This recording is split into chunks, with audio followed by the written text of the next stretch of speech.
మీకా గ్రంథంలో నుండి 7వ అధ్యాయము ఈ 7వ వచనాన్ని మనము చదువుకుని ఒక చిన్న ప్రార్థన అయితే చేసుకుందాం. దయచేసి దేవుని యొక్క వాక్యం మరి శ్రద్ధ కలిగి వినాలని వాక్య గ్రంథాలు తెచ్చుకున్న వాళ్ళు బైబిల్ తెరిచి మీ ముందు ఆ వాక్యాన్ని పరిశీలనగా చూడాలని ప్రభువుని మన ప్రేమతో కోరుతూ ఉన్నాను. వాక్యాన్ని చదువుకుని ప్రార్థించుకుందాం.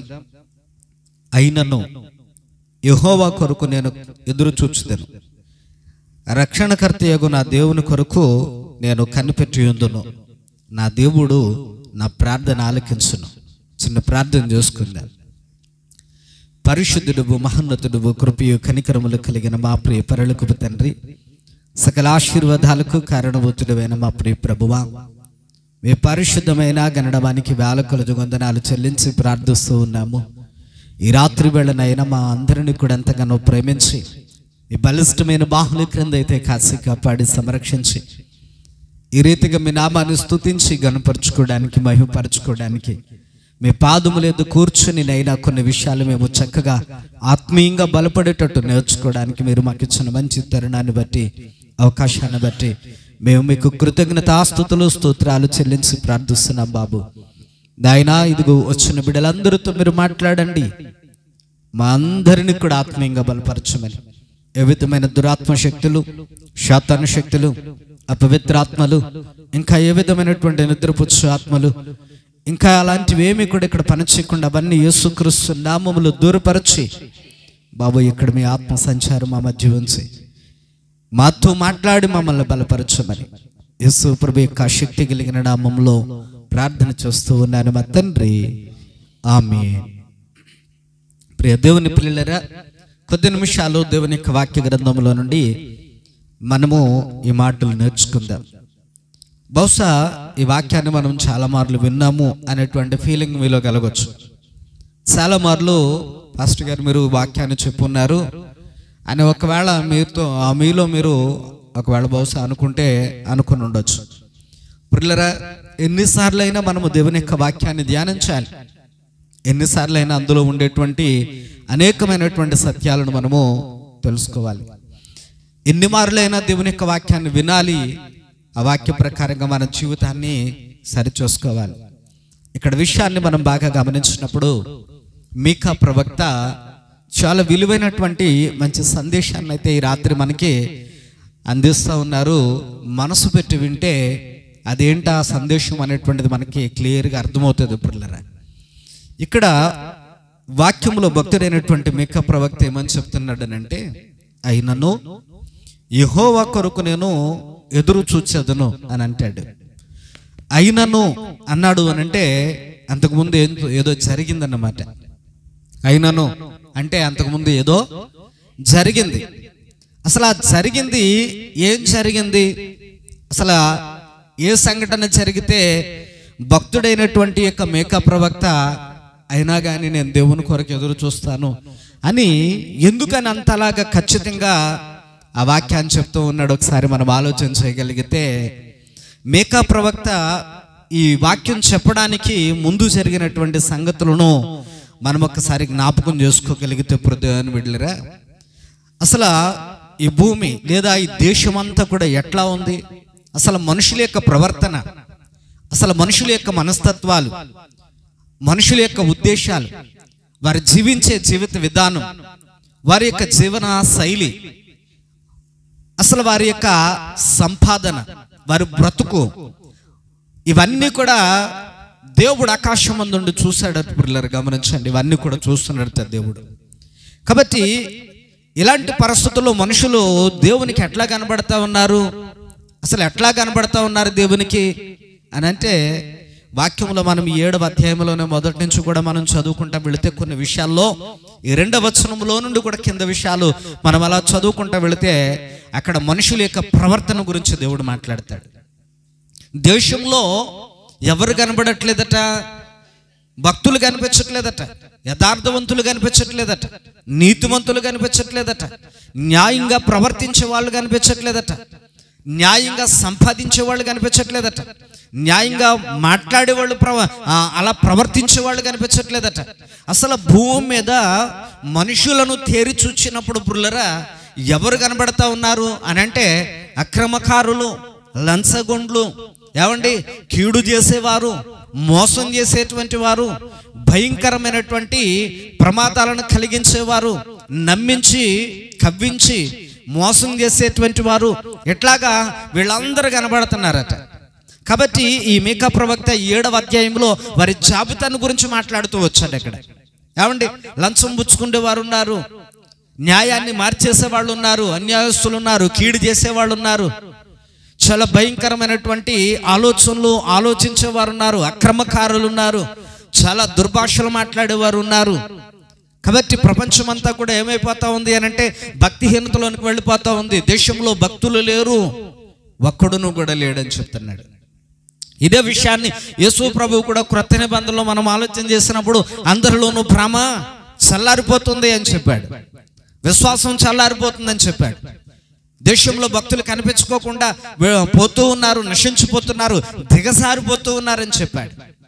పిల్లరా ఇక్కడ ఈ ప్రపంచమంతా ఈ రీతిగా కనబడతా ఉందట.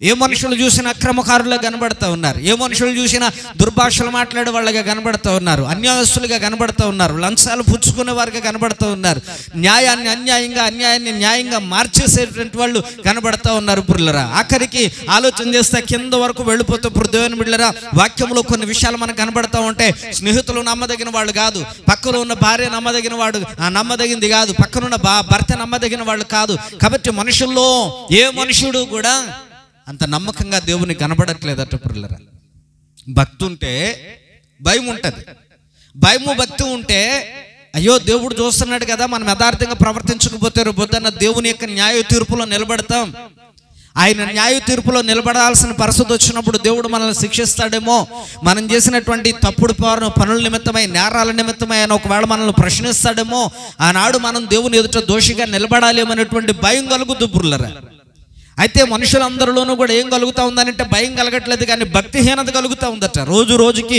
మనుషులు ఎలా మారిపోతూ ఉన్నారు అని అంటే భక్తిహీనులుగా, లోక సంబంధమైనటువంటి పాపం చేసేటువంటి వారిగా, లోకానికి లోబడిపోయేటువంటి వారిగా, లోకములో ఉండేటువంటి మనుషులకు పుల్లరా ఇదిగో అలా ఉండకపోతే మనం కూడా ఒకవేళ బ్రతకలేమేమో, ఇలా ఉండకపోతే లోకం మనల్ని బ్రతకనివ్వలేదేమో అన్నట్టుగా మనుషులు మారిపోతూ మారిపోతూ మారిపోతూ ఆఖరికి ఏ స్థితికి దిగసారిపోతున్నారు అని అంటే నమ్మకం లేనటువంటి భక్తిహీనులుగా మారిపోతున్నారంటే పుల్లరా. అందుకనే ఈ మీకా ప్రవక్తకి దర్శనంలో దేవుడు కనబడతా ఉన్నాడు. మీకా గ్రంథంలో మనము గమనించినప్పుడు మీకా ప్రవక్త చెప్తా ఉన్నాడు. 1వ అధ్యాయము 1-2 వచనాలు మనం చదువుకుంటే ఇక్కడ ఆ విషయం గురించి దేవుడు మాట్లాడుతూ, యోతాము, ఆహాజు, హిజ్కియా అను యోధా రాజుల దినములలో షోమ్రోనును గూర్చియు యెరూషలేమును గూర్చియు దర్శన రీతిగా మోరష్తీయుడైన మీకాకు ప్రత్యక్షమైన యెహోవా వాక్కు అని అన్నాడు. పుల్లరా ఇది ఎవరి వాక్కటండి? దేశంలో భక్తిహీనులు, దేశంలో లంచగొండ్లు, దేశంలో అక్రమకారులు, దేశంలో అవినీతి పరులు, దేశంలో భయంకరమైనటువంటి కార్యాలు కలిగించేవారు, ఇలాంటి వాళ్ళే నాకు కనబడతా ఉన్నారు. ఎవరి వాక్యం ఇదంతా కూడా అంటే ఇదంతా కూడా దేవుని మాటలు. పుర్లరా మనుషులు ఎలా కనబడుతున్నారు మరి? ఏమండి మనకి పైకి బాగానే కనపడి ఉండొచ్చు, పైకి పుర్లరా మంచి వాళ్ళగానే కనపడి ఉండొచ్చు, పైకి పుర్లరా చాలా మర్యాదస్తులుగా, లేదనంటే పైకి చాలా గొప్పవాళ్ళుగా కనపడి ఉండొచ్చు, కానీ దేవునికి అట్లా కనబడట్లేదే. మన మంచితనం దేవునికి అట్లా కనబడట్లేదే, మన నీతి దేవునికి అట్లా కనబడట్లేదే. కాబట్టి దేవుని యొక్క వాక్యత ఈ మీకాకు ప్రత్యక్షమే చెప్తున్నటువంటి సంగతులు. పుర్లరా చూడండి, మనం చదువుకున్నప్పుడు 2వ వచనములో నుండి కొన్ని విషయాలు దేవుడు మనతో మాట్లాడుతూ ఉన్నాడు. సకల జనులారా, చూడండి పుల్లరా, అందరూ ఆలకించాలి. ఇక్కడ కూర్చున్న మనమేనా? లోకంలో ఉన్నటువంటి ప్రజలందరికీ కూడా చెప్తున్నాడు దేవుడి మాటలు.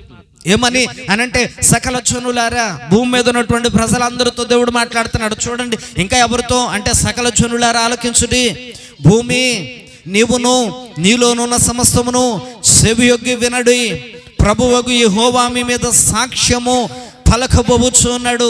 పరిశుద్ధాలయములో నుండి ప్రభువు మీ మీద సాక్ష్యము పలకబోవచ్చు ఉన్నాడు అని చెప్తున్నాడు. పుర్లరా గమనించండి, ఇక్కడ మీకు అర్థమవుతుందో లేదో కానీ పుర్లరా దేవుడు సాక్ష్యం చెప్తున్నాడు.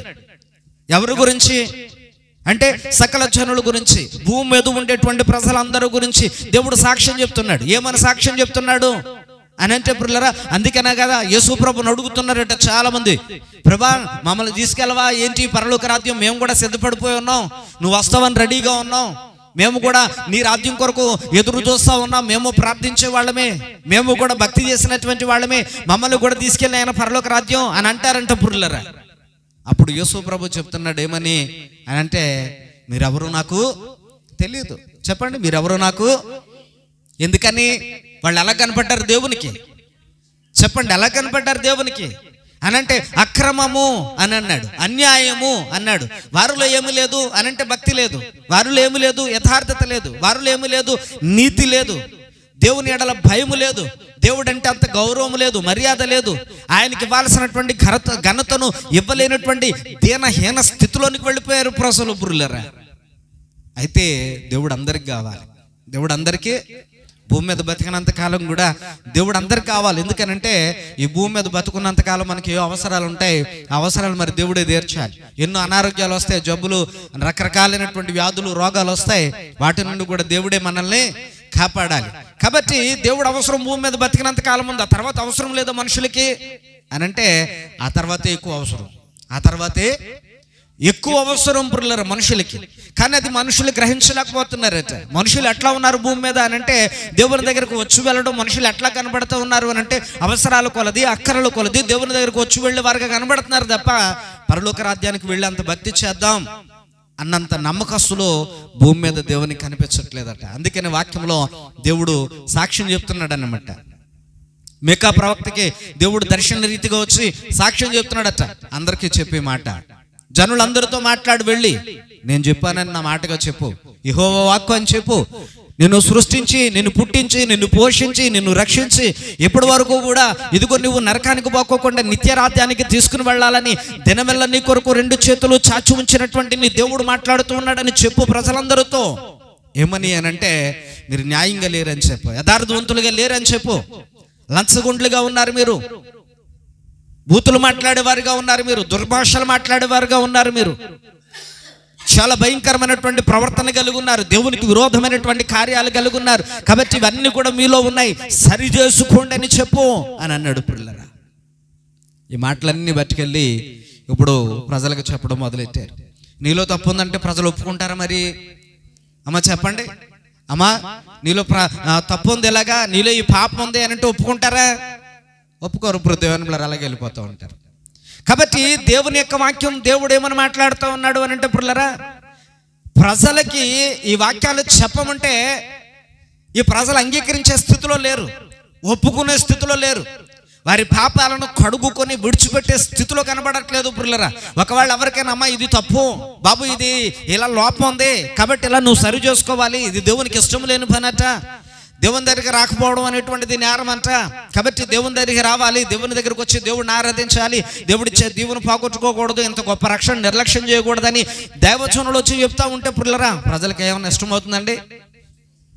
ప్రజలకు ఇష్టం అవట్లేదు. పైగా సేవకుడి మీద నిందలేయడం, లేదనంటేనేమో సేవకుడికి మాకేం మా బాధలన్నీ సేవకుడికి ఏం తెలుస్తాయి అని చెప్పడమే పిల్లరా. రేపొద్దన్న దేవుణ్ణి విడిచిపెడితే కలిగేటువంటి బాధ, దేవుని దగ్గర నమ్మకంగా లేకపోతే వచ్చేటువంటి నరకం, దేవుడు ఒకవేళ మెచ్చే భక్తి చేయకపోతే వచ్చేటువంటి భయంకరమైనటువంటి ఆ పాతాళం, బగబగా మండేటువంటి నిత్యాగ్నిగుండం పుర్లరా, దాని గురించి ఎవరు ఆలోచించట్లేదు.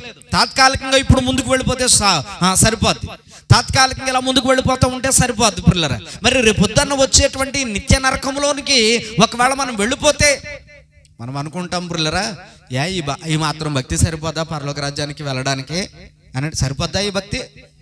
అమ్మ ఈ మాత్రం భక్తి సరిపోద్దా? సరిపోదు పుర్లరా. మనం అనుకుంటామా? ఏమని అనుకుంటామా? చాలే ఈ మాత్రం భక్తి, అంతకుమించి ఎక్కువ చేస్తే అయ్యి బాబోయ్ ఏమన్నా ఉందా? ఏముంది అంటే అంతకుమించి ఎక్కువ చేయకూడదా? మరి డబ్బులు సంపాదించేటప్పుడు అనుకుంటున్నాం మనం, ఇవాళ ఒక 200 వస్తున్నాయి చాలే అనుకుంటున్నాం మనం, రేపు పొద్దున ఒక రూపాయలు వస్తాయి చాలే అనుకుంటున్నాం మనం, జీవితం అంతా కష్టపడి పుల్లరా ఎవరినో ఒక 1,00,000 రూపాయలు దాసం చాలు అనుకుంటున్నాం మనం. భూమి మీద అలాగే ఎవరు అనుకోరండి, భూమి మీద అలాగే ఎవరు అనుకోవట్లేదు పుల్లరా.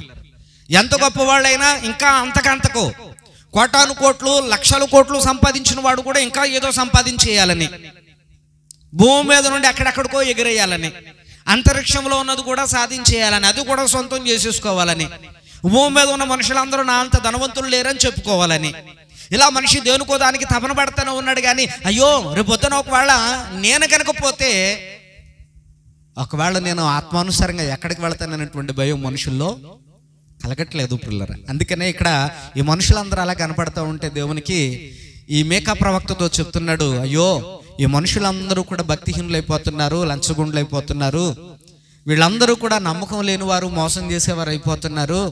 కాబట్టి ఈ ప్రజలందరి దగ్గరికి వెళ్ళి చెప్పు, నేను సాక్ష్యం చెప్పబోతున్నానని అని దేవుడు మేకా ప్రవక్తని పంపించాడు పిల్లరా.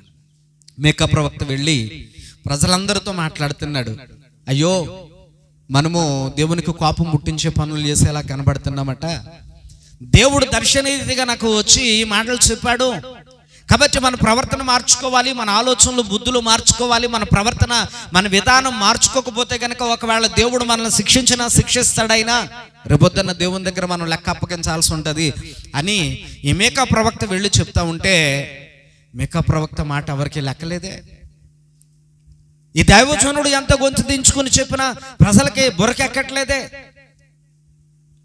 అలాంటి పరిస్థితుల మధ్య భక్తుడైనటువంటి మేకా ప్రవక్త ఆయనలో ఆయన అనుకుంటున్నాడు, ఏమన్నానంటే ప్రజలలో ఉన్నారు, ఎంత చెప్పినా వీళ్ళు మారని ప్రజలు, ఎంత చెప్పినా వీళ్ళు వినని ప్రజలు, ఎంత చెప్పినా దేవుని యొక్క భయము లేని ప్రజలు, ఎంత చెప్పినా వాళ్ళ యొక్క అవినీతిని మార్చుకుని ప్రజలు, ఎంత చెప్పినా వాళ్ళు భక్తిహీనతను పోగొట్టుకుని ప్రజలు, దేవునికి లోబడినొల్లని ప్రజలు, దినమెల్లా కూడా దేవుడు తన హస్తాలు చాపినా అవిధేయత కలిగినటువంటి ప్రజలు. గనుక ఎలాంటి ప్రజల మధ్య నేను ఉన్నాను, కాబట్టి నేనేం చేయాలనంటే ఈ ప్రజలందరూ ఇలా ఉన్నా అయినా, అదే కదండి అన్నమాట, ఈ ప్రజలందరూ కూడా ఎలా ఉన్నారు, ఈ ప్రజలందరూ ఇలాగున్నా అయినాను మరి నా మట్టుకు నేను అట్లా ఉండాలి. చూడండి పుల్లారా, నా మట్టుకు నేను ఎలా ఉందామని అనుకుంటున్నాడు ప్రవక్త, నా మట్టుకు నేను ఎలా ఉందామని అనుకోవాలి మనం కూడా.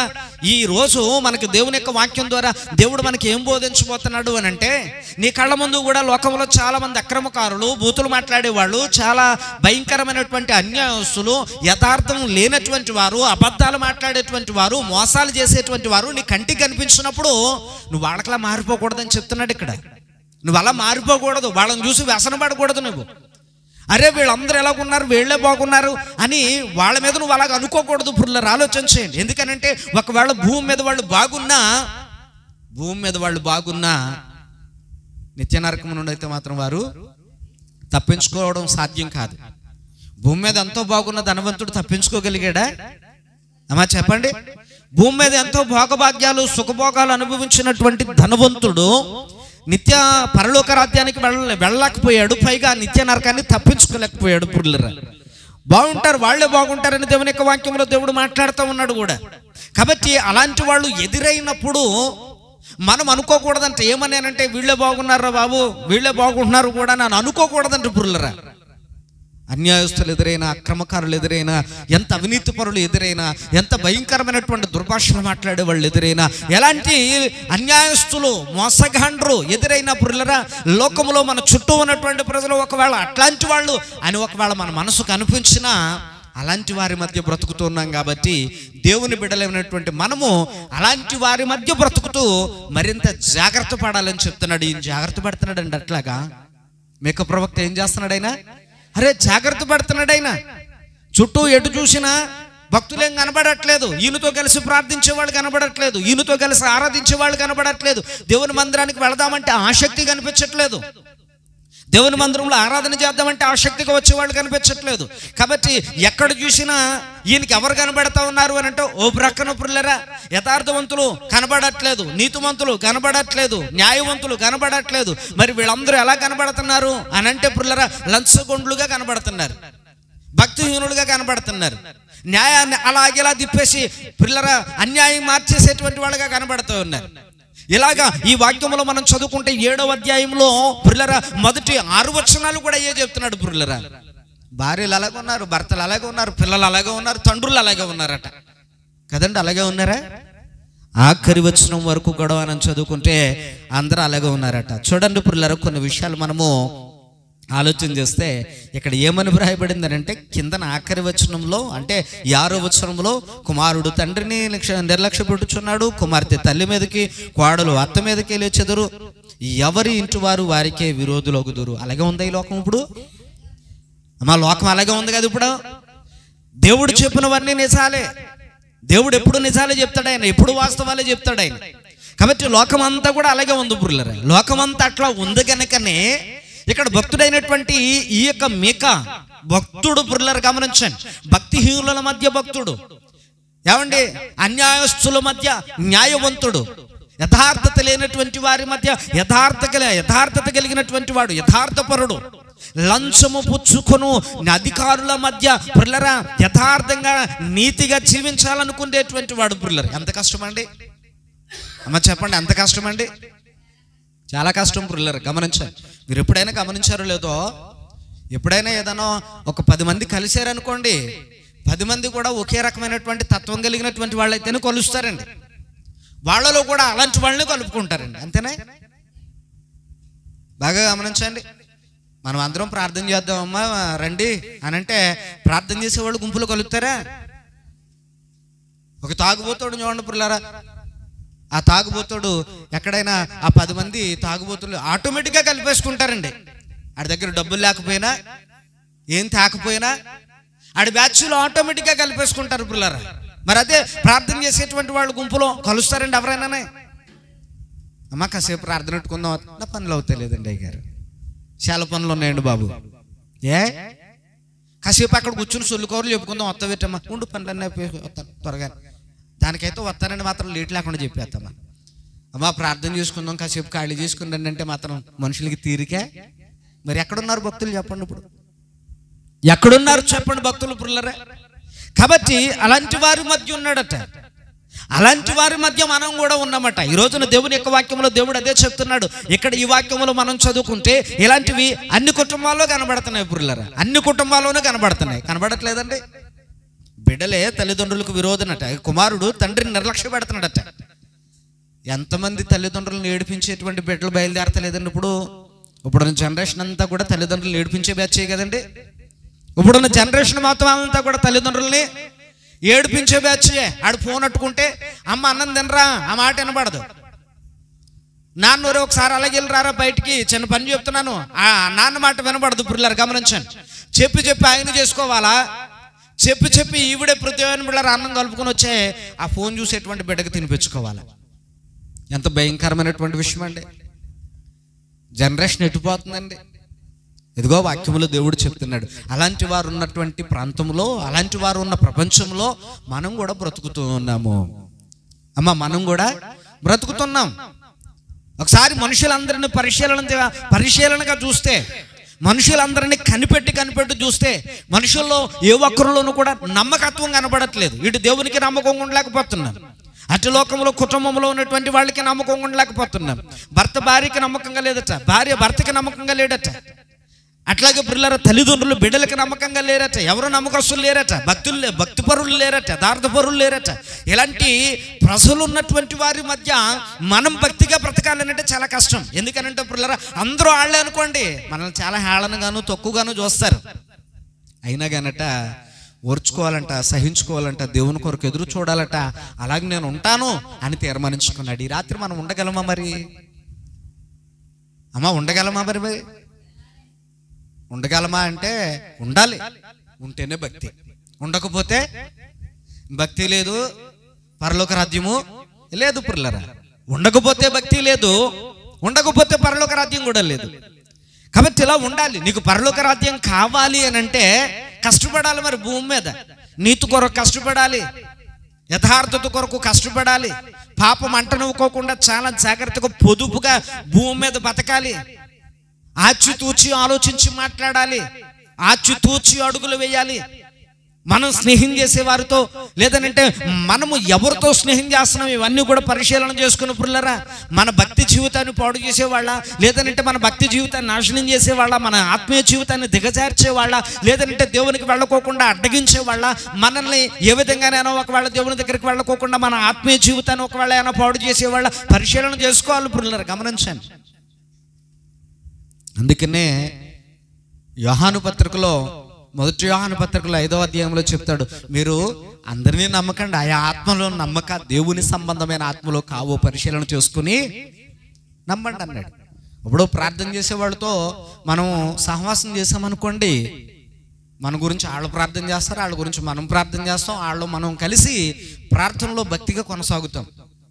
అదే 4 సొల్లు మాటలు చెప్పుకుని ఆరుగుల కాడ అక్కడెక్కడ కూర్చొని బూతులు మాట్లాడుకునే వాళ్ళతో మనం కూర్చున్నాం అనుకోండి, ఈ ప్రార్థన జీవితం అంతా ఎగిరిపోద్ది. ఆఖరికి ఆ సొల్లు మాటలు లేదనంటే పనికిమాల మాటలే అబ్బుతే మనకు కూడా అయ్యే అలవాటు అయిపోతాయి మనకి పిల్లలు గమనించాలి. కాబట్టి ఇక్కడ దేవుని యొక్క వాక్యంలో అలాంటి వారి మధ్య ఉన్నటువంటి మనం ఎట్లా ఉండాలంటే చాలా జాగ్రత్తగా ఉండాలంట. మన భక్తిని మనం కాపాడుకోవద్దండి. వాక్యంలో ప్రభు ఏం చెప్తాడు, నువ్వు కలిగి ఉన్న దానిని గట్టిగా పట్టుకో, అంతం వరకు కూడా గట్టిగా పట్టుకో. ఏం కలిగి ఉన్నావు నువ్వు అనంటే, దేవుని మందిరానికి వచ్చేటువంటి మనం అందరం కూడా ఏం కలిగి ఉన్నామనంటే భక్తి కలిగి ఉన్నాం, విశ్వాసం కలిగి ఉన్నాం, పుర్లారా నిరీక్షణ కలిగి ఉన్నాం. దీంట్లో ఏది మనం పోగొట్టుకోవడానికి సిద్ధంగా ఉండకూడదు. సాతానుడు ఏంటంటే అండి, ఎవరో ఒకరిదో ఏదో ఒక బాణం వేస్తాడు పుర్లారా, ఏదో ఒక రంగు ఏదో బాణం వేస్తాడు. ఏమండి, దేవునికి నీకు విరోధం ఉండదు, దేవునికి మనకి ఏమీ విరోధం ఉండదు.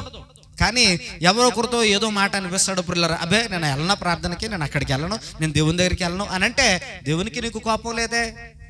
అదేమన్నా ఉంటే లోకంలో చూసుకోవాలి, దేవుని దగ్గర కాదు. కాబట్టి ఇక్కడ ఇలాంటి వాళ్ళే కనబడుతున్నారు అక్కడ చూసిన.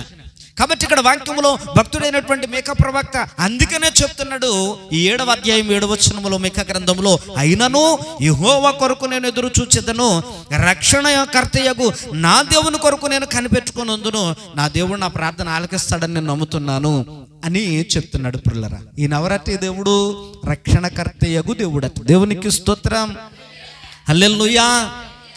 ఆయన భక్తులను రక్షించుకునే దేవుడు అంటే అండి, ఆయన భక్తులను రక్షించుకోవడానికి సిద్ధమై ఉన్నటువంటి దేవుడు అంటే పిల్లరా.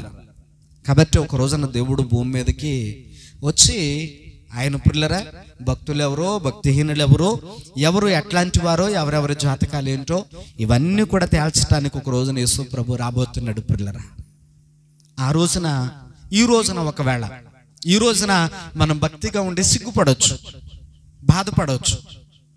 ఒకవేళ మనము కఠినమైన మాటల చేత మన హృదయం గాయపరచబడవచ్చు. అయినా మన నీతిని, మన నిజాయితీని, మన యథార్థతను, మన భక్తిని కాపాడుకోగలిగితే పిల్లరా యేసు ప్రభు వచ్చినప్పుడు ఖచ్చితంగా ఎవరైతే మనల్ని సిగ్గుపరచారో వారి మధ్యలో నుండి ఘనంగా దేవుడు మనల్ని పరలోక రాజ్యానికి ఆయన మేఘమండలం మీద ఎక్కించుకుని తీసుకెళ్తాడు. దేవునికి స్తోత్రం. అప్పుడు మనకి గొప్ప ఘనత కలుగుద్దు పిల్లరా. చూడండి, వాక్యంలో ఒక మాట మనం చదువుకోగలిగితే బైబిల్ గ్రంథంలో ప్రభు ఒక మాట చెప్తున్నాడు భక్తుడైనటువంటి కీర్తనకారుడు ద్వారా పిల్లరా. చూడండి, 25వ కీర్తనలోనికి మనం వచ్చినప్పుడు 3వ చరణంలో ఈ మాట వ్రాయబడింది. ఆ మాటను చదువుదాం. చూడండి, 25వ కీర్తన 3వ చరణంలో ఏమని వ్రాయబడిందండి, నీ కొరకు కనిపెట్టు వారిలో ఎవ్వడూ సిగ్గును అందడటండి. ఏమండి, దేవుడు మనల్ని సిగ్గుపరిచేవాడండి. దేవుని కొరకు మనం ఎదురు చూస్తే దేవుడు మనల్ని సిగ్గుపరిచేవాడు కాదు. కాబట్టి మనల్ని సిగ్గుపరచుడు ఆయన. అందుకని వాక్యంలో ఏమని వ్రాయబడిందనంటే, భక్తుడైనటువంటి కీర్తనకారుడు ఆయన కూడా చెప్తున్నాడు, నేను దేవుని కొరకు కనిపెట్టుకుంటాను.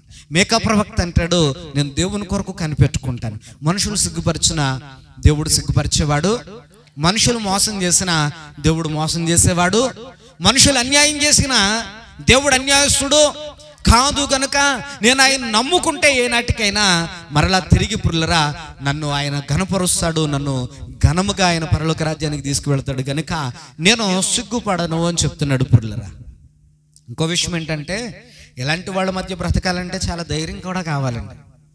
చాలా చాలా ధైర్యం కూడా కావాలి, చాలా ధైర్యం కావాలి. అలాంటి వాళ్ళతో కలవాలి అని అంటే చాలా ధైర్యం కావాలి. ఎందుకు ధైర్యం కావాలి వాళ్ళ మధ్య అనంటే, ప్రతి చిన్న విషయాన్ని కూడా మనల్ని ఎటకారం చేస్తారు. మరి వాళ్ళు, అమ్మ చాలా భక్తురాలు, ఈమె చాలా ప్రార్థన పరురాలు, ఇంకా ఆత్మాను దేవుడు, ఈవిడికే దేవుడు కావాలి, ఇంకా మనకి దేవుడు అక్కర్లేదు అని ఆళం చేస్తారు కూడా. మరి అలాంటి వాళ్ళ మధ్య బతకాలి అని అంటే ఎంత ధైర్యం కావాలి మనకి. అలాంటి మాటలకి ఏమవుతుందో తెలుసా అండి, అలాంటి మాటలకే ఇంత ప్రార్థన చేస్తానని కానీ ఎలాంటి వాళ్ళతో అనిపించుకోవాల్సి వస్తుంది. నేను కూడా ఈళ్ళలో కలిసిపోతే బెటర్ ఏమో అనిపించేది, మనసులో అనిపించేస్తాడు సాతానుడు. అనిపించాడండి, అనిపించేస్తాడు పిల్లరా. కాబట్టి అలాంటి వాళ్ళ మధ్య బ్రతకాలి అని అంటే చాలా జ్ఞానం ఉండాలి, వాక్యం తెలుసు ఉండాలి, చాలా జాగ్రత్త ఉండాలి, చాలా ధైర్యం కూడా ఉండాలి పిల్లరా, చాలా ధైర్యంగా కూడా ఉండాలి. ఆ ధైర్యం లేదనుకోండి, ఎంతసేపు చూసినా వాళ్ళేమో అలాగున్నారు, నేనేమో ఇలాగున్నాను. పొద్దున్న లేగిస్తే వాళ్ళ మధ్యన బతకాల్సి వస్తుంది, వాళ్ళతోటే తిరగాల్సి వస్తుంది, వాళ్ళతోటే తినాల్సి వస్తుంది, వాళ్ళతోటే పనికి వెళ్ళాల్సి వస్తుంది. ఇంక మనం వాళ్ళకిలా లేకపోతే ఇంకా ప్రతిరోజు ఇలాగ ఎటకారం చేసేస్తారేమో, నా బతుకుని హేళన చేసేస్తారేమో, ఇలాగే చిన్న చూపు చూస్తారేమో, ఈ లేచిన దానిలాగా చూస్తారేమో, ఈ లేచిన ఊళ్ళకి పెడతారేమో మనల్ని అని కొన్ని రోజులకి మన మనసు ఏమైపోతుందో తెలుసండి, మారిపోతే ఖచ్చితంగా మారిపోయే ప్రమాదం ఉంటుంది. కాబట్టి చాలా ధైర్యంగా కూడా ఉండాలి. అందుకని ఇక్కడ వాక్యంలో మరొక విషయాన్ని మనం చదువుకుందాం. చూడండి పిల్లరా, కీర్తనకారుడు అంటాడు 27వ కీర్తనలో 14వ చరణాన్ని చదువుకుందాం. చూడండి, 27వ కీర్తన 14వ చరణములు ఏమని వ్రాయబడిందండి? యెహోవా కొరకు కనిపెట్టుకొని ఉండుము, ధైర్యము తెచ్చుకొని నీ హృదయమును నిబ్బరముగా నుంచుకొనుము. యెహోవా కొరకు కనిపెట్టుకొని ఉండుము. దేవునికి స్తోత్రం. గట్టిగా శబ్దం హల్లెలూయా. మరి ఇలాంటి మనుషుల మధ్య బ్రతకాలని అంటే, ఇలాంటి ప్రజల మధ్య మనం కూడా జీవించాలి అని అంటే పుర్లరా, మనం కూడా ఎట్లా ఉండాలి? చాలా ధైర్యంగా ఉండాలి, నిబ్బరం కలిగి ఉండాలి పుర్లరా. వాళ్ళు అలాగ అనుకుంటారు, కానీ వాళ్ళ మాటలు నా భక్తిలోనికి ప్రవేశించకూడదు. వాళ్ళు హేళన చేసినటువంటి హేళన మాటలు నా విశ్వాసములోనికి ప్రవేశించకూడదు.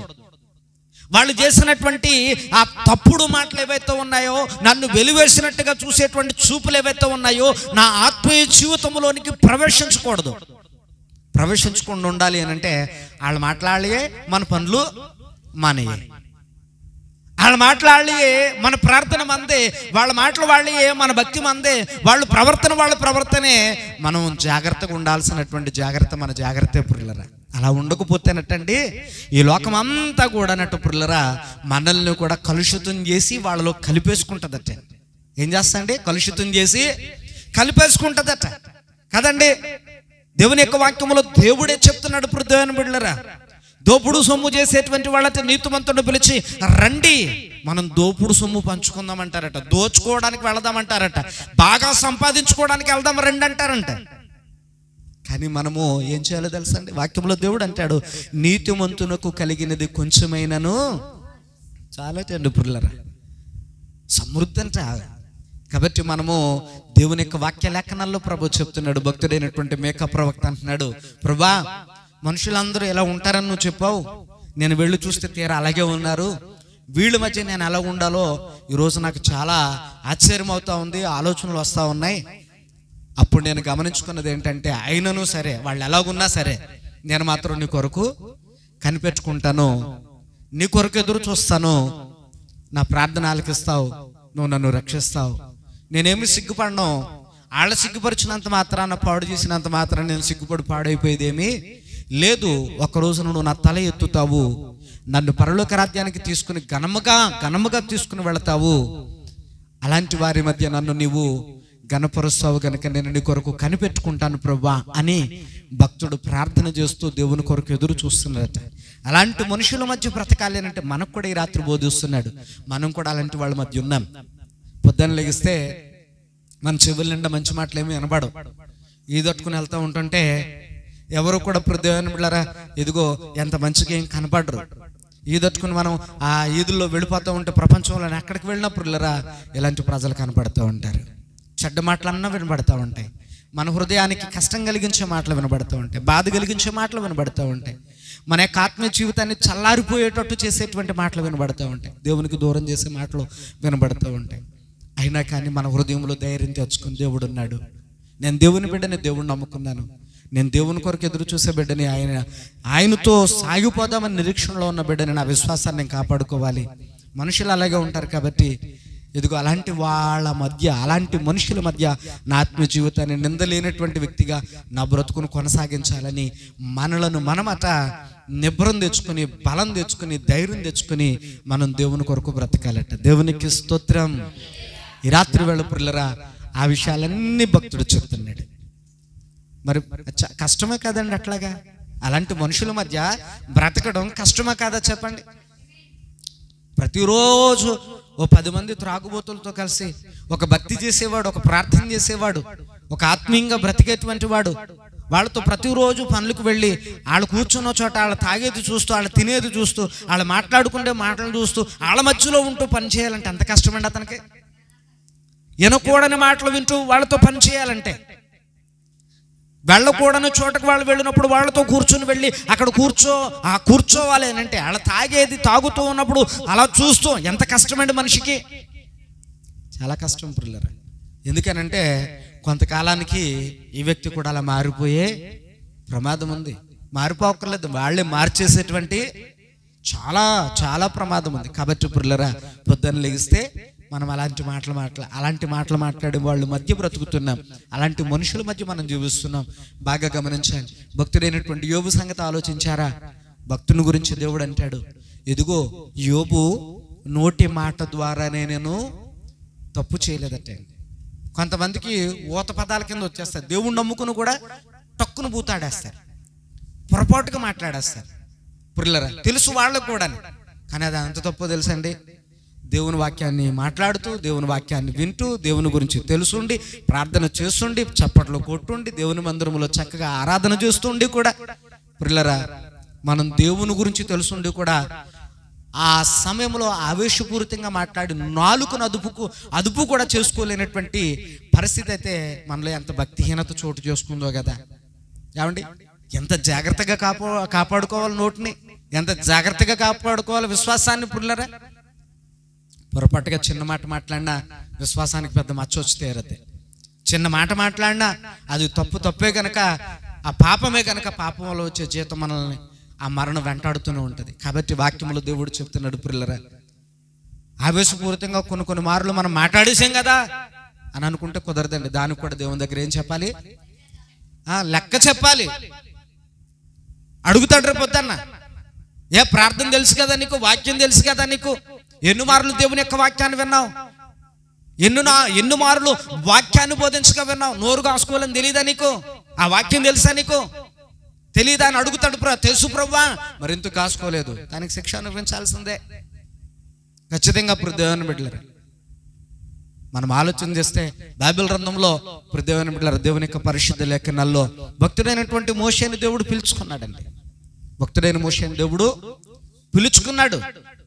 మిద్యాను అరణ్యంలో ఉంటే ఆ మిద్యాను అరణ్యంలో ఉన్నటువంటి మోషేతో పిల్లరా దేవుడు ఆ పర్వతం మీదకి పిలిచి దేవుడు మాట్లాడాడు. మోషే, నేను నిన్ను కోరుకున్నాను, నువ్వు వెళ్ళాలి, నా ప్రజలందరిని విడిపించుకురావాలి అని అంటే మోషే అంటాడు, నోటి మాంద్యం కలిగిన వాడిని, నాకంత పెద్ద తెలివి లేదు, అంత జ్ఞానం లేదు అని అన్నాడు. పిల్లలు, నిజానికి మోషే అట్లాంటి వాడా అని అంటే, మోషే మహా నేర్పరితనం కలిగినటువంటి వాడట, మాట నేర్పరితనం కలిగిన వాడట. ఏమండి, సకల విద్య యందు కూడా ప్రావీణ్యం కలిగినటువంటి వాడట, సకల శాస్త్రాలు తెలిసిన వాడట, బాగా మంచి చదువుకున్నటువంటి వాడట, మంచి జ్ఞానం కలిగిన వాడట. దేవుడు అలాంటి వాడిని ఎన్నుకున్నాడు, పంపించాడు. దేవుని బిడ్డలారా, ఒక రోజున భక్తుడైనటువంటి మోషే పొరపాటు చేస్తే ఆ పొరపాటును బట్టి కనాను దేశానికి దేవుడు మోషేని చూశారు. పిల్లరా, ఎంత మంచి భక్తి అయినా చేయనివ్వండి, ఆఖరికి వచ్చేటప్పుడు పిల్లరా మనం ఒక చిన్న పొరపాటు చేస్తే 99 సంవత్సరాల 99 రోజులు ఏదైతే ఆఖరి రోజు వరకు కూడా మనం చేసినటువంటి ఆ పుణ్య కార్యాలను బట్టి దేవుడు ఆ ఒక్క క్షమాపణ ఇచ్చేసి దేవుడు పరలోక రాజ్యానికి చేర్చేస్తాడు అని అనుకోకూడదు. పిల్లరా, ఆఖరి క్షణంలో ఒక తప్పు చేస్తే జీవితకాలం అంతా కూడా పుణ్యం చేసి, మంచి చేసి, ప్రార్థన చేసి, యథార్థంగా కాపాడుకుని ఆఖరి క్షణంలో కాసేపు ఉన్న తర్వాత ప్రాణం పోద్దనగా ఆ క్షణంలో పిల్లరా ఒకవేళ నోటుతో పాపం చేస్తే, ఒక చెడ్డ మాట మాట్లాడినా దాన్ని బట్టి దేవుడు ఎక్కడికి పంపించేస్తాడు చెప్పండి? ఎక్కడికి పంపించేస్తాడు? ఇన్నేళ్ళు భక్తి చేశాం కదా అని అంటే పిల్లరా, ఈ ఒక్క చిన్న పొరపాటు వల్ల ఏమవుతుందో తెలుసా పిల్లరా, ఈ 99 సంవత్సరాల భక్తి జీవితం కొట్టివేయబడింది. అందుకని వాక్యంలో దేవుడు అన్నాడు, మార్పు చెందిన తర్వాత మనం తప్పులు చేయకూడదండి. ఇంకా నోటును కాచుకోవాలి, చేతును కాచుకోవాలి, ఎంటైర్ మన బాడీని అంతటిని, మన శరీరాన్ని అంతటిని కూడా అదుపులో పెట్టుకుని దేవుని యొక్క అదుపాజ్ఞల్లో మన శరీరాన్ని అంతటిని కంట్రోల్ చేసుకుని, ధైర్యం తెచ్చుకుని, నిబ్రం చేసుకుని, అయ్యో పాపిష్టి లోకంలో బ్రతుకుతున్నాను, పాప జనాంగం మధ్య బ్రతుకుతున్నాను కాబట్టి నా బ్రతుకులో ఈ పాప జనాంగం మధ్య మరి ఆ మాలిన్యాన్ని నేను అంటించుకోకుండా నేను చాలా జాగ్రత్తగా బతకాలని మన బ్రతుకునంతా కూడా దేవునికి నచ్చే రీతిగా మనం మార్చుకుని మనం దేవుని మేకా ప్రవక్త లాంటి తీర్మానం మనం కూడా తీసుకోవాలి. అలా తీసుకుని దేవుని కొరకు బ్రతికితేనే భక్తి ప్రియులరా. ఇక్కడ మనము ఎంతమంది కూర్చున్నాం, రేపొద్దున్న మరి కొంతమంది వచ్చి కలుస్తారు ప్రియులరా. కానీ యేసు ప్రభువు అక్కడికి తీసేయాల్సిన వాళ్ళందరినీ దేవుడు పక్క తీసేస్తాడు. ఇందులో ఎంతమంది రాత్రింబగళ్ళు కూడా దేవునికి నమ్మకంగా ఉన్నారో, తన నోటిని తన శరీరాన్ని కాపాడుకుంటూ దేవుని యొక్క అదుపాజ్ఞల్లో బ్రతికారో వాళ్ళని మాత్రం తీసుకుని యేసు ప్రభు పరలోక రాజ్యానికి వెళ్ళిపోతాడు. ఎంత భక్తి చేసి ఎంత బతుకు బతికి యేసు ప్రభు రాకుండా గనక ఈ చిన్న చిన్న పొరపాట్ల వల్ల ఎక్కడ ఆగిపోతే ఈ లోకంలో ఉన్నటువంటి వాళ్ళకి ఎంత లోకువా, మనకి ఎంత అవమానం. ఆలోచన చేసి పిల్లరా, దేవుని కొరకు నమ్మకంగా జీవించాలని. ఎవరు లేకపోయినా దేవుడు మనల్ని చూసినప్పుడు భక్తుడైనటువంటి మోషేను కోరుకున్నట్టుగా, భక్తుడైనటువంటి యోబుకి గురించి సాక్ష్యం ఇచ్చినట్టుగా, అబ్రహాము గురించి సాక్ష్యం ఇచ్చినట్టుగా మన గురించి కూడా సాక్ష్యం ఇచ్చేటట్టుగా మన బ్రతుకుని మార్చుకోవాలని ప్రభునా మన ప్రేమతో తెలియజేస్తూ ఉన్నాను. ఎంతమంది అట్లా తీర్మానించుకోవాలని అనుకుంటూ ఉన్నారో ఒకసారి ఆలోచన చేసి నాతో కలిసి రాత్రి వేళ ప్రభు మందిరంలో మోకరించి ప్రార్థన చేయగలరా? మీకా ప్రవక్త అంటున్నాడు, ప్రభా నువ్వు నాకు దర్శనం ముందు కనపడ్డావు, దర్శనం ఇచ్చావు, దర్శనంలో మాట్లాడావు, మనుషులు ఎలాగున్నారో చెప్పావు, నేను వెళ్ళాను వాళ్ళకి చెప్పాను, ఇలా ఉండకూడదంట అలా ఉండాలంట. దేవుడు మనతో మాట్లాడాడు. కాబట్టి దేవుడు తెలియచేసిన మాటలన్నీ కూడా జ్ఞాపకం తెచ్చుకోండి ప్రజలారా అంటుంటే ఆ ప్రజలకు కోపం వస్తుందట. మీ తప్పులు సరిదిద్దుకోండి అంటే కోపం వస్తుందంట. మీ పాపాలు మానుకోండి అంటే కోపం వస్తుందంట. దేవునికి నమ్మకంగా ఉండండి అని అంటే నా కోపం వస్తుందట. మీలో భక్తి లేదట, భక్తిహీనులని దేవుడు పిలుస్తున్నాడు అని అంటే మేము భక్తిహీనులమైతే నువ్వెవరు అని తిరగబడుతున్నారట. నువ్వంత భక్తిపరుడువా, నువ్వంత నీతిమంతుడువా, నువ్వంత యథార్థవంతుడువా, నీకేనా దేవుడు మాకు లేడా అని మాట్లాడుతున్నారంట. అలాంటి ప్రజల మధ్య మనం కూడా లేమా? అలాంటి ప్రజల మధ్య కదా మనం కూడా ఉన్నాం. పిల్లరా, నీ భక్తిని పాడు చేసే వారి మధ్యలో, అవినీతి కలిగిన వారి మధ్యలో, అబద్ధాలు మాట్లాడే వారి మధ్యలో, కుండాలు చెప్పేవారి మధ్యలో, గొడవలు పెట్టేవారి మధ్యలో, భయంకరమైనటువంటి పాప సంబంధమైనటువంటి దుర్భాషలు మాట్లాడే వారి మధ్యలో, పొద్దున్న లేస్తే సాయంత్రం వరకు కూడా పిల్లరా మోసాలు చేసేటువంటి వారి మధ్యలో, అన్యాయంగా ప్రవర్తించే వారి మధ్యలో, భయంకరమైనటువంటి ప్రవర్తన ఆలోచన కలిగినటువంటి వారి మధ్యలో మనం కూడా బ్రతుకుతూ ఉన్నాం. పిల్లరా, అలాంటి ప్రజల మధ్య బ్రతకాలనంటే, అలాంటి ప్రజల మధ్య మనం జీవించాలనంటే ధైర్యం తెచ్చుకోవాలట, గుండె నిబ్బరం కలిగి ఉండాలట. లోకంతో నాకు పని ఏంటి, అలాంటి వారితో నాకు పని ఏంటి, ఎవరేమనుకుంటే నాకేంటి, నా భక్తిని నేను కాపాడుకోదా, నా దేవుని కొరకు నేను ఎదురు చూడొద్దా, నా రక్షణకర్తయ్యగు నా యెహోవా కొరకు, నా దేవుని కొరకు నేను ఎదురు చూడొద్దా? నా దేవుడే కదా నా ప్రార్థన ఆలకించేవాడు, నన్ను రక్షించేవాడు, నన్ను పోషించేవాడు, ఇలాంటి మనుషుల మధ్య నన్ను తప్పించేవాడు అని మనము నిరీక్షణతో ధైర్యం తెచ్చుకుని నిబ్బరం కలిగి ఆయనలో సాగిపోవాలంటూ పురులరా. ఈ రోజున ఈ రాత్రి వేళ దేవుని యొక్క వాక్యం విన్నావు, ఈ వాక్యం నీకు అర్థమవుతుందో లేదా ఇంకా అలాగే వాక్యం వినుకోకుండా నీ ఇష్టం వచ్చినట్టున్నావో నాకు తెలియదు. కానీ ఈ రాత్రి అయితే దేవుడు నీతో మాట్లాడాడు. దిగజారిపోతున్న నిన్ను, భయంకరమైనటువంటి పరిస్థితుల మధ్య ఎదుగు అల్లాడుతున్న నిన్ను, లోక సంబంధంగా ఎదుగు అలా ఉండకపోతే బ్రతకనివ్వరేమో అని వాళ్ళకిలాగా మారిపోతున్న నిన్ను ఈ రాత్రి నిన్ను బాగు చేయాలని, నీలో ఉన్న భ్రష్టత్వాన్ని తొలగించాలని, నీకు రక్షణ కలిగించాలని ఈ రాత్రి ప్రభు నీతో మాట్లాడాడు. ఆయన మాటలు నీకు అర్థమైతే, ఆయన మాటలు కనుక నీకు అర్థమైతే, పాపిష్టి లోకములో మోసగండ్ర మధ్య, అబద్ధికుల మధ్య, జగడగుండ్ర మధ్య, కొండగాండ్ర మధ్య, భయంకరమైనటువంటి పాపపు తలంపులు కలిగిన వారి మధ్య నేను జీవిస్తూ ఉన్నాను కదా, కనుక నా భక్తి జీవితము జాగ్రత్తగా ఉండాలి, నా విశ్వాస జీవితము నేను కాపాడుకోవాలి, నా పరుగులో ఏ విధమైనటువంటి తప్పడడుగులు పడుకోకుండా క్రీస్తు ఎదుగే నేను గురిగా చేసుకుని పరిగెత్తాలని తీర్మానం తీసుకోవద్దు. పిల్లరా, మేకా ప్రవక్త తీర్మానం తీసుకున్నాడు. ప్రభా, ఈ ప్రజలందరూ ఎలాగున్నా నీ కొరకు నేను నమ్మకంగా ఉంటాను యేసయ్యా. ఈ ప్రజలందరూ కూడా ఎలాగున్నా నేను మాత్రం నీ కొరకు భక్తిగా ఉంటాను నా తండ్రి. ఈ లోకంలో మనుషులందరూ ఎలాగున్నాను నీ కొరకైతే నేను నా ప్రభా న్యాయంగా నడుచుకుంటాను. అయినా ఈ లోకంలో ఉన్న మనుషులందరూ ఎలాగున్నాను నేనైతే నా ప్రభా నీ కొరకు ఎదురు చూస్తాను. నా రక్షణకర్తమని, నా ప్రార్థన ఆలకించువాడని, నన్ను పోషించువాడని, నన్ను చేపట్టి నడిపించువాడని అయ్యా నీ పాదములు ఎదురు నేను నమ్మకం ఉంటాను. అయినా ధైర్యంగా ఉంటాను యేసయ్యా. ఈ రాత్రిని తండ్రి నాకు ఆ ధైర్యాన్ని నిబ్బరాన్ని దయచే ప్రభా అని భక్తుడు ప్రార్థిస్తుంది. ఈ రాత్రి మనం కూడా ప్రార్థిద్దాం.